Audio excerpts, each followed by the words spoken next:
Hello and welcome to the NDDR. In case you were tuning in for the first time, I'm Doug and this is the National Derby Driver Recognition. We have been giving demo drivers across America a chance to share their Derby story through us. So far we have recognized 50 drivers from 37 different states in the past 50 months, and this makes 51. This month we have Mike Bouley out of Troy, New Hampshire. Before Mike was old enough to run in a Derby, he was just a spectator who came to root for a friend. Later in 1997, Mike was ready to get into the arena except for the fact he didn't have a Derby car. Mike did, however, have a 1978 Ford Fairmont he bought for $30 for a school project. He fixed it up to be roadworthy and drove it around for a few years as his daily driver. He wanted to Derby so bad he thought, the heck with it, I'll use the Ford. And he did. He got his underbuilt Fairmont out into the arena but took the wrong approach. He went out there a little cocky, hot-headed, burned the tires, pissing off the officials, and drawing unwanted attention to himself by the other drivers. 3, 2, 1, make a few hits, and he's done.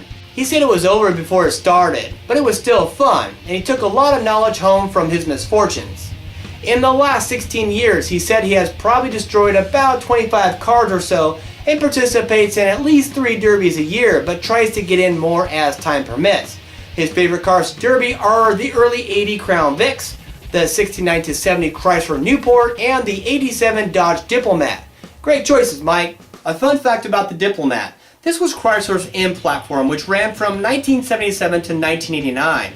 The Diplomat shared this body with the LeBaron, Town and Country, New Yorker, Fifth Avenue, Grand Fury, South American Coronet, Canadian Coravelle, and the Darton Magnum in Mexico. Really?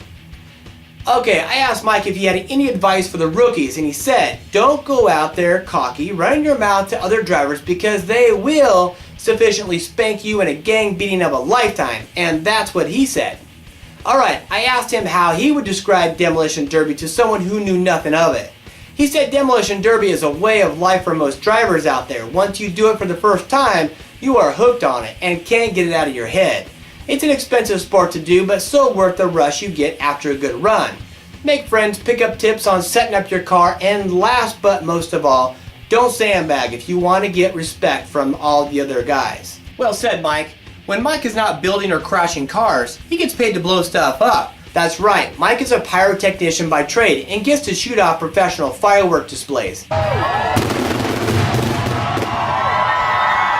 Awesome. Mike is a member of the Northeast Demolition Derby Drivers and Real Demo Drivers Against Sandbaggers on Facebook. Go check that out.